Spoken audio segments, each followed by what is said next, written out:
आर्यस classes में आप लोग का स्वागत है। चलिए हम लोग क्वेश्चन को शुरू करते हैं। 8 टेस्ट जो होगा आपके आंसर जल्दी नहीं दिखेंगे, मतलब आपको आंसर दिख जाता था, अब आंसर नहीं दिखेगा। आप आराम से पहले क्वेश्चन को टिक करिए, आंसर मैं बताऊंगा। तो चलिए आप लोग सभी को टेस्ट को बहुत इत्मीनान से करिए, अच्छे से करिए, क्योंकि अब आपको जो टेस्ट होगा उसका सही फीडबैक आप लोग कमेंट बॉक्स में ज़रूर दीजिएगा। चलिए अब पहले टेस्ट की शुरुआत है। आपके सामने क्वेश्चन, कोई विलेन लाल लिटमस पेपर को नीला कर देता है, लाल लिटमस को नीला कर देता है, इसका पीएच संभवतः क्या हो सकता है? देखिए जो लाल लिटमस को नीला करेगा तो वह होगा क्या? वह क्षारीय प्रवृत्ति का होगा। वह क्षारीय प्रवृत्ति का होगा तो क्षारीय प्रवृत्ति का देखो, ये तो प्रबल अम्लीय है, ये भी अम्लीय है, ये भी अम्लीय है। आप लोग जानते हैं जो 7 से कम पीएच का होता है वह क्या होता है? वह अम्लीय नेचर का होता है। तो कहने का मतलब ये है, इसमें से जो पीएच वैल्यू होगा वह कितना होगा? 10। डी वाला इसका क्या होगा? राइट आंसर हो जाएगा। चलो अगले क्वेश्चन पे हम लोग आते हैं। क्वेश्चन नंबर 2 की बात कर लें। सल्फर डाइऑक्साइड का जलीय विलयन होता है। अगर सल्फर डाइऑक्साइड का जो जलीय विलयन है, सल्फर डाइऑक्साइड का जलीय विलयन, सल्फर डाइऑक्साइड का जो सूत्र होता है SO2 होता है। सल्फर डाइऑक्साइड विलयन जो होता है उसका जलीय विलयन जो होगा उसकी प्रवृत्ति कैसा होगा? तो सल्फर डाइऑक्साइड का जो जलीय विलयन होता है वह अम्लीय प्रवृत्ति का होता है। कैसा होगा? अम्लीय प्रवृत्ति का होगा। ऑप्शन कौन सा है? पहले वाला ऑप्शन सही है। चलो आइए किस क्वेश्चन नंबर तीसरे पे चलते हैं हम लोग। आगे क्वेश्चन जो तीसरा है, अपच का उपचार करने के लिए निम्न में से किस औषधि का उपयोग होता है? आप लोग जानते हैं कि जब अपच होती है, जब हम लोग को एसिडिटी की समस्याएं होती है, तो एसिडिटी को ख़त्म करने के लिए हम लोग प्रति अम्ल का प्रयोग करते हैं, जिसे एंटी एसिड का प्रयोग करते हैं। एंटी एसिड माने प्रति अम्ल का प्रयोग करेंगे। अम्ल मतलब क्षार का विपरीत सॉरी अम्ल का विपरीत एंटी अम्ल का प्रयोग करते हैं, मतलब क्षार का प्रयोग करते हैं। तो इसका सही आंसर कौन सा हो गया? इसका जो राइट आंसर हो गया कौन सा? एंटी अम्ल, मतलब सी वाला इसका राइट आंसर है। जल्दी सभी लोग कमेंट करिए इसके, आप लोग कमेंट करिएगा। कुछ लोग के आंसर सही जा रहे हैं, इस प्रकार से आप लोग सभी लोग कमेंट करते रहिए। क्षारीय विलयन का पीएच मान होता है। चलिए सभी लोग बताइएगा, क्षारीय विलयन का पीएच मान होता है। तो क्षारीय विलयन का पीएच मान कितना होता है? जो क्षारीय विलयन होता है उसका पीएच मान कितना होता है? तो क्षारीय विलयन का जो पीएच मान होगा, देखो क्षारीय जो विलयन होगा वह उसका पीएच मान कितना होगा? आंसर करिए। 7 से अधिक। इसका आंसर कौन हो गया? डी वाला। चलो अगले क्वेश्चन पे आइए, अगले आंसर। अगला क्वेश्चन है क्वेश्चन नंबर 5। क्या कह रहा है कि दांत में इनेमल में कैल्शियम फास्फेट होता है, इसकी प्रकृति कैसी होती है? जो क्वेश्चन नंबर 5वां है वह इनेमल क्या प्रकृति कैसा होता है? इनेमल में कैल्शियम फास्फेट होता है, इसकी प्रवृत्ति कैसी होती है? देखिए जो कैल्शियम फास्फेट होता है, ये 5वें क्वेश्चन की बात कर रहे हैं, वो क्षारीय प्रवृत्ति, अम्लीय प्रवृत्ति, उदासीन, उभयधर्मी। तो यह जो होगा किस प्रवृत्ति का होता है? वह क्षारीय प्रवृत्ति का होता है। चलो अगले क्वेश्चन पे देखिएगा, इसका आंसर कौन है? ये वाला आंसर सही है। कौन सा? क्षारीय प्रवृत्ति। क्षारीय प्रवृत्ति का राइट आंसर है। चलो अगले क्वेश्चन पे आइए। उसका दूसरा देखिए, पाचन के दौरान उत्पन्न जठर रस की पीएच मान होती है। जो जठर रस का जो पीएच मान होता है वह कितना होता है? सॉरी, जो जठर रस का पीएच मान होता है वह 7 से कम होता है। भाई 7 के बराबर तो उदासीन हो जाएगा, 7 से अधिक तो क्षारीय हो जाएगा, 0 पर कोई बात नहीं होता, 0 पर इतना प्रबल अम्ल तो बनेगा नहीं। तो इस प्रकार से जो बनेगा 7 से कम होता है पीएच मान। तो कौन सा भैया? ये वाला सी वाला, सॉरी ए वाला ऑप्शन सही हो गया। इसका ऑप्शन कौन सही होगा? ए वाला राइट आंसर हो गया। ठीक है, 1 मिनट रुक जाइए। हाँ, ए वाला राइट आंसर है। ठीक है, चलो अगले क्वेश्चन पे आइए। शुद्ध जल का पीएच मान होता है, ये तो सबको पता। ये देखो कितना इंपॉर्टेंट है, कितनी बार पूछा गया है क्वेश्चन ये, तो बहुत ज़्यादा बार। अभी 2022 में भी ये क्वेश्चन पूछा गया, शुद्ध जल का पीएच मान होता है। तो शुद्ध जल का पीएच मान सभी को मालूम है। जितने लोग नॉर्मल कंडीशन के जो बच्चे होते पढ़ने वाले उसको भी पता होता है शुद्ध जल का पीएच मान कितना होता है। शुद्ध जल का पीएच मान कितना होता है? 7 होता है। इसका आंसर सभी के सही जा रहे हैं कमेंट बॉक्स में। बहुत खुशी हो रही है इसको देख करके कि सभी लोगों का आंसर सही जा रहे हैं। चलो अगले क्वेश्चन पे आइए। क्वेश्चन नंबर H2SO4 के जलीय विलयन का पीएच मान है। तो H2SO4 के जलीय विलयन का जो पीएच मान होता है वह कितना है? देखो H2SO4 के जलीय विलयन का जो पीएच मान है, देखिए ये एक सल्फ्यूरिक अम्ल है ये, और सल्फ्यूरिक अम्ल का जो पीएच मान होता है वह 7 से कम होगा। 7 से कम होगा। जो पीएच मान है 7 से अधिक की बात करेगा। 7 से अधिक तो है संभव ही नहीं है, क्योंकि 7 से अधिक के लिए क्षार होता है, तो ये ऑप्शन है ही नहीं। और रह गए बस 7 पे उदासीन होता है, ये ऑप्शन होगा ही नहीं। आज 7 से अब ये जीरो पे क्या होता है? जीरो पर बहुत प्रबल अम्ल होता है, सांद्र HCl को होता है जीरो। तो ये H2SO4 किससे 7 से कम वाले पे जाएगा? किससे? 7 से कम वाले पर। चलो इसके अगले आंसर पर आते हैं। अगले क्वेश्चन पर आते हैं। क्वेश्चन नंबर आप 9 पढ़ेंगे। प्रबल अम्ल के जलीय विलयन में का अधिक पर होता है। तो चलिए प्रबल अम्ल के जलीय विलयन, हम लोग प्रबल अम्ल के जलीय विलयन के अधिक की बाद में बात करेंगे। प्रबल अम्ल के जलीय विलयन में किसका अधिक होता है?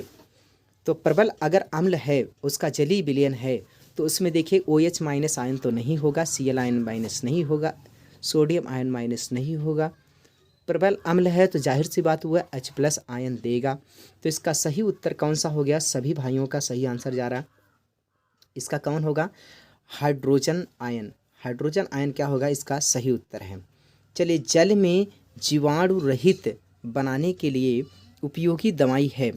उपयोगी दवाई इससे हर कोई परिचित है कि जल में जो जीवाणु रहित मतलब जीवाणु का नाशक करने वाला, जीवाणु कीटाणुनाशक आप लोग नॉर्मल लोग जानते हैं, सभी लोग जानते हैं, इसका उपयोग हम लोग करते हैं। इसका सही आंसर लगाइएगा। Question number 10। तो क्वेश्चन नंबर 10 का सभी लोग जल्दी से करिए। धावन सोडा, बेकिंग सोडा, सभी लोग को एक बार मैं बता दूं कि जो क्वेश्चन नंबर 10 आप लोग लगा रहे हैं, क्वेश्चन नंबर 10 धावन सोडा के बारे में बात करें। धावन सोडा का सूत्र होता है रुक जाइए 1 मिनट रुक जाइए। धावन सोडा का सूत्र होता है क्या? Na2CO3 Na2 sodium carbonate 10H2 sorry sodium, रुक जाइए 1 मिनट। धावन सोडा Na2 CO3 10H2 धावन सोडा होता है। आइए फिटकरी का सूत्र बता दें। K2SO4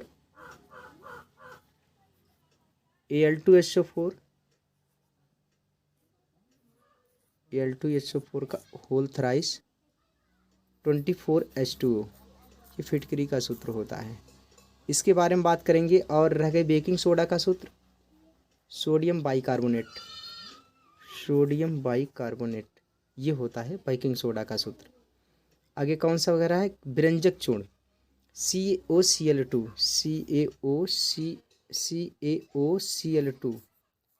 ये हो गया विरंजक चूर्ण का सूत्र। ठीक है, तो चलो इसमें सही आंसर कौन हो गया? डी इसका राइट आंसर हो गया। यही है भाई, डी इसका क्या हो गया? Right answer. 10वें का डी। कुछ लोग गलत कर रहे हैं, पर 10वें का आंसर कौन है? डी है। चलो क्वेश्चन नंबर 11। 1 बिलियन में हाइड्रोक्साइड आयन की सांद्रता 1×10⁻12 मोल पर लीटर है। इस बिलियन का पीएच मान कितना होगा? देखिए भाई, हाइड्रोक्साइड आयन की मात्रा इतना है तो पीएच मान कितना होगा? जल्दी से इसको कमेंट करिएगा। आप लोग बताइए जल्दी से, इसका आंसर कौन होगा? 11, क्वेश्चन नंबर 11। तो देखिएगा 11 का जो पीएच मान का आंसर होगा, देखिए आप लोग इसके पीएच को लॉगरिथमिक वैल्यूज को लेते हैं।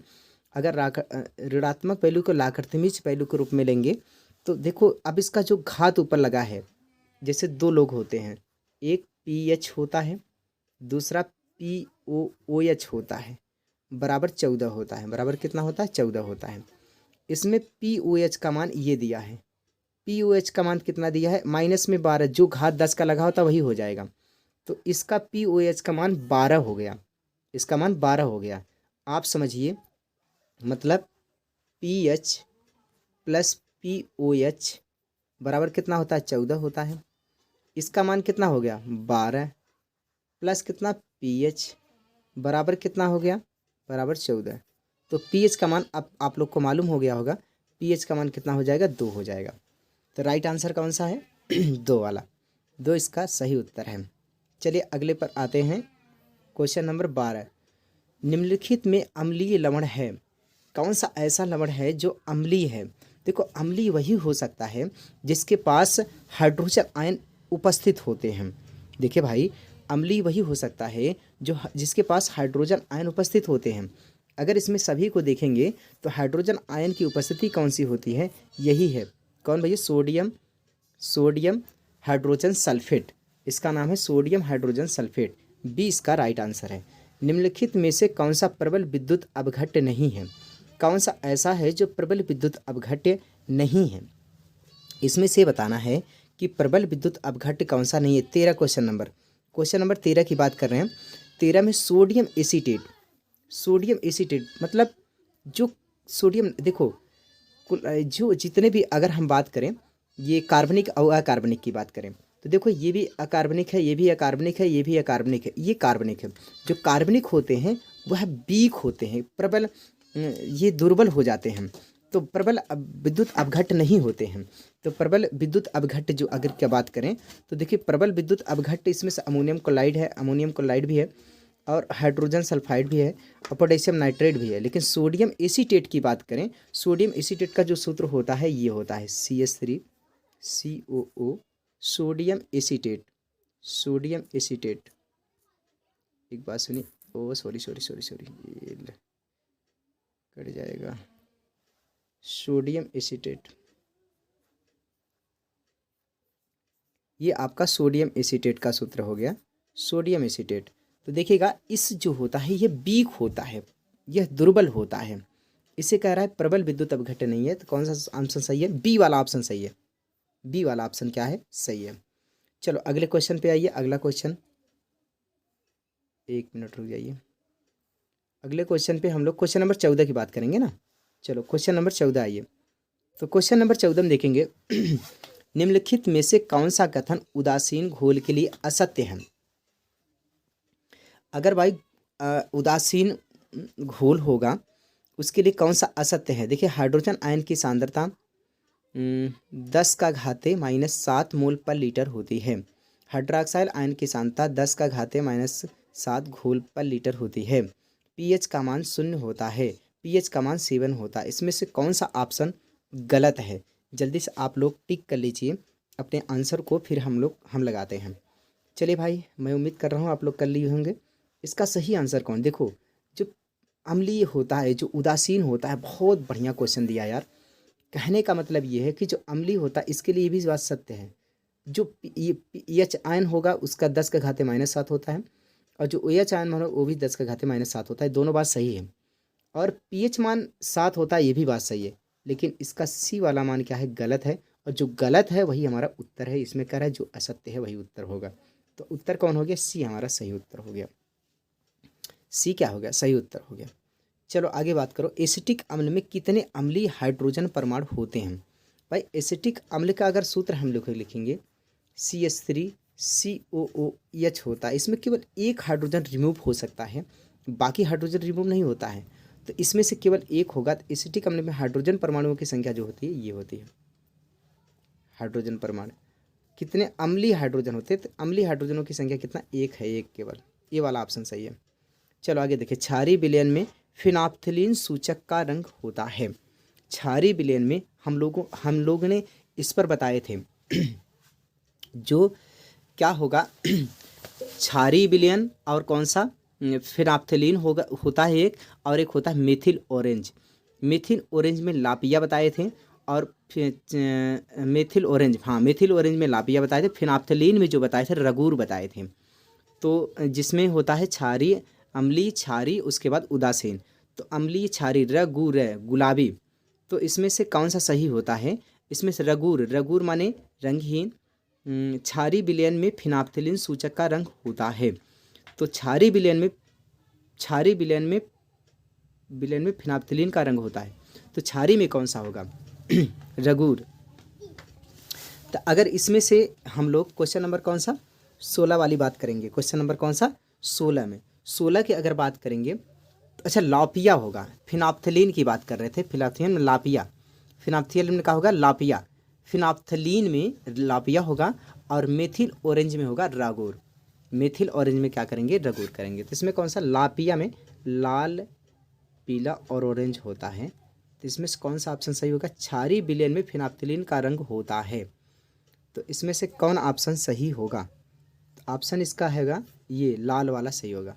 चलो भाई अगले क्वेश्चन पे आइए अगले क्वेश्चन पे आइए, एक विलयन में हाइड्रोजन आयन की सांद्रता इतना दिया है तो विलयन का पीएच मान कितना होगा, तो पीएच मान भी देखो, अगर हाइड्रोजन आयन की सांद्रता इतनी है जो 10 की घात लगी होती है वही उसका पीएच मान होता है। इसका सही आंसर कौन हो गया, इसका सही उत्तर आंसर सॉरी 1 मिनट रुक जाइए, इसका सही आंसर हो गया ये बी वाला क्या होगा राइट आंसर हो गया।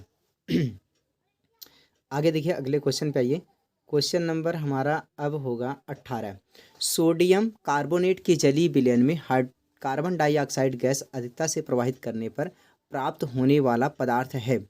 भाई एक बात समझते हैं, सोडियम कार्बोनेट का सूत्र जो होता है, आप लोग बात करेंगे सोडियम कार्बोनेट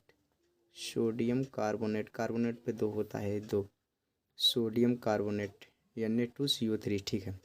तो बात करेंगे सोडियम कार्बोनेट पर क्या कह रहा, सोडियम कार्बोनेट की कौन से कार्बन डाइऑक्साइड, सोडियम कार्बोनेट के जलीय विलयन में कार्बन डाइऑक्साइड गैस की अधिकता प्रवाहित करने पर प्राप्त होता है क्या प्राप्त होता है, क्वेश्चन नंबर 18।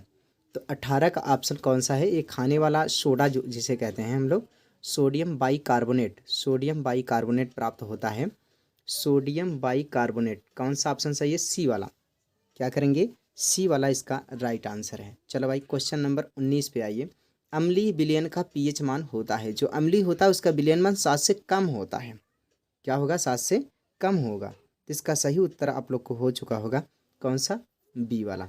चलो अगले क्वेश्चन पे आते हैं, चलिए हम लोग कहेंगे सल्फ्यूरिक अम्ल में अम्लीय हाइड्रोजन परमाणुओं की संख्या होती है, सल्फ्यूरिक अम्ल में हाइड्रोजन परमाणुओं की संख्या कितनी होती है। भाई सल्फ्यूरिक अम्ल को अगर बात करेंगे तो सल्फ्यूरिक अम्ल H2SO4 होता है, इसमें हाइड्रोजन परमाणुओं की संख्या कितना होता है, 2 होता है, अम्लीय हाइड्रोजन कितने होते हैं, 2 होते हैं, तो आंसर इसका सही हो जाएगा कौन सा, ये वाला ऑप्शन सही हो जाएगा।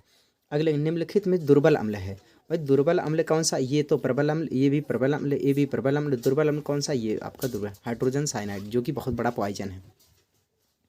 चलो भैया मैं उम्मीद कर रहा हूँ ये आप लोग को क्वेश्चन क्लियर हो चुका होगा। क्वेश्चन नंबर 22 देखिएगा, एक विलयन का पीएच मान 5 है, यह विलयन है, अगर किसी विलयन का पीएच मान 5 है तो वह विलयन अम्लीय होगा क्षारीय होगा, कैसा होगा, इस विलयन कैसा प्रवृत्ति का होगा, यह विलयन अम्लीय प्रवृत्ति का होगा, यह विलयन किस प्रवृत्ति का होगा, अम्लीय प्रवृत्ति का होगा। सोडियम कार्बोनेट का जलीय विलयन होता है, सोडियम कार्बोनेट के जलीय विलयन होता है, सोडियम कार्बोनेट का जलीय विलयन होता है, कैसा होता है, क्षारीय होता है, कैसा होगा, क्षारीय होगा। अगले क्वेश्चन पे आइए, क्वेश्चन नंबर आगे हम करेंगे कौन सा, 24। तो 24 देखिएगा, किसी विलयन का पीएच मान 7 है तो यह विलयन कैसा होगा, किसी विलयन का पीएच मान अगर 7 है तो यह विलयन कैसा होगा, यह विलयन क्या होगा, उदासीन होगा, उदासीन होगा। फिर आगे इसका आंसर क्षारीय होगा, और इसका विरंजक चूर्ण में तन सल्फ्यूरिक अम्ल की क्रिया से गैस निकलती है, विरंजक चूर्ण में तन सल्फ्यूरिक अम्ल से अगर हम क्रिया कराते हैं, जब भी विरंजक चूर्ण की बात आती है तो अक्सर आप लोग ज़्यादातर आंसर लगाएंगे, ज़्यादातर आंसर पर चले जाया करिए किस पर, जब विरंजक चूर्ण की बात आती है तो क्लोरीन गैस की, क्योंकि बदबू भी क्लोरीन गैस की आती है, ठीक है क्लोरीन गैस की बदबू आती है, क्लोरीन की बात हमेशा करेंगे। एक विलयन नीले लिटमस पेपर को लाल कर देता है, तो इसका पीएच मान क्या होगा। देखो भाई जब नीले लिटमस पेपर को लाल करेगा तो अम्लीय होगा, अगर अम्लीय होगा तो उसका पीएच मान 7 से कम होगा, और 7 से कम केवल एक ही ऑप्शन दिखाई दे रहा है, उसमें से ऑप्शन में आप लोग देखिएगा तो ये ऑप्शन ये हो जाएगा। धामन सोडा का रासायनिक सूत्र होता है, अभी मैंने कहा था धामन सोडा का 10 बाल्टी पानी वाला जैसा सूत्र मैंने बताया था कि धामन सोडा का 10 बाल्टी पानी की शक्कर को याद करने के लिए बोला गया है, इसका आंसर कौन सा हो गया, ये हो गया। चलो मैं उम्मीद कर रहा हूँ ये बातें आप लोग को समझ में आ रही होगी। अगले क्वेश्चन पे चलते हैं हम लोग, अगले क्वेश्चन पे आइए।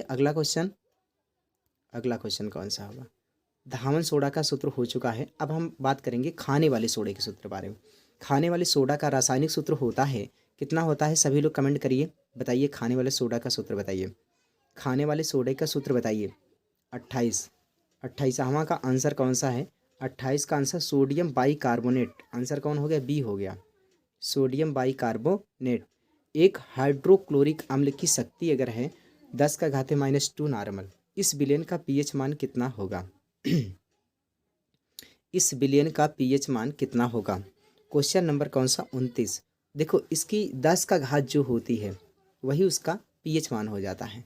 तो शक्ति आप कितना करेंगे? इसका आंसर हो जाएगा 2, इसका राइट आंसर हो जाएगा 2, इसका क्या हो जाएगा? राइट आंसर हो जाएगा। चलो भाई आगे देखिए 10 आगे करेंगे। एसिटिक अम्ल एक दुर्बल अम्ल है क्योंकि इसमें, भाई एसिटिक अम्ल एक दुर्बल अम्ल है, बात सही है। एसिटिक अम्ल है, दुर्बल अम्ल है, और इसका दुर्बल अम्ल है, एसिटिक अम्ल एक दुर्बल अम्ल है क्योंकि इसमें देखो दुर्बलता और प्रबलता डिसाइड किया गया है उसके आयनन की मात्रा पर। ये इसके आयनन की मात्रा कम होती है। हाँ मानते हैं ये कार्बनिक यौगिक है। एसिटिक अम्ल का अगर सूत्र को बोला जाए तो एसिटिक अम्ल का सूत्र ये होता है, एसिटिक अम्ल, इसका आईपीएससी नाम अगर बोलेंगे तो इथेनोइक अम्ल कहा जाता है, ठीक है। तो इथेनोइक अम्ल कहते हैं, एसिटिक अम्ल है, सिरके में पाया जाता है। तो ये कार्बनिक अम्ल है, लेकिन इसका जो वीक पॉइंट, ये एक वीक अम्ल है, ये भी है, दुर्बल अम्ल है, लेकिन इसको दुर्बलता अम्ल की कहा गया इस आधार पर कहा कि बी वाला ऑप्शन सही होगा। इसमें आयरन की मात्रा कम होती है, इसलिए इसे क्या बोलते हैं? दुर्बल अम्ल बोलते हैं। चलो अगले क्वेश्चन पे आते हैं। किसी विलयन का पीएच मान 3 है तो विलयन हो सकता है। जब भाई 7 से कम होगा विलयन का पीएच मान तो वह विलयन हो सकता है। कौन सा विलयन होगा? जब किसी भी विलयन का पीएच मान अगर 7 से कम है तो वह विलयन क्या होगा? अगर किसी विलयन का पीएच मान 7 से कम है तो वह विलयन अम्लीय विलयन होगा। कैसा होगा? अम्लीय विलयन होगा। तो इसका आंसर कौन सा होगा? इसमें से ऑप्शन ये है, इसका ऑप्शन कौन होगा? ये होगा। क्षारीय विलयन के साथ हल्दी का रंग होता है। देखिए हल्दी 2 रंग होता है, एक लाल भूरा और एक पीला रंग होता है। तो जो क्षारीय प्रवृत्ति का होता है वह अच्छा होता है, लाल भूरे रंग का होता है। कौन सा? इसमें से हम लोग बात करेंगे लाल भूरा रंग।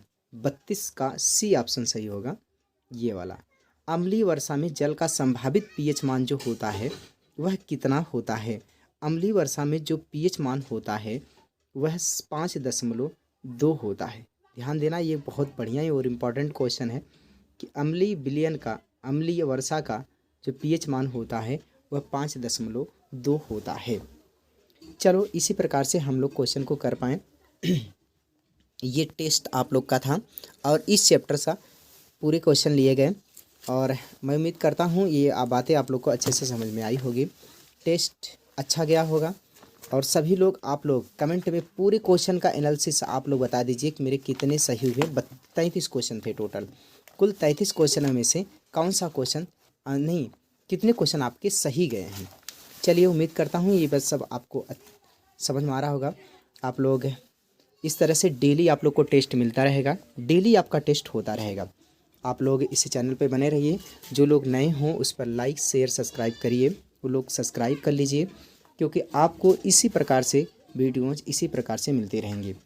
तो चलिए आज के लिए इतना ही। मैं उम्मीद करता हूँ आप लोग को समझ में आई होगी। पढ़ते रहिए, खुश रहिए।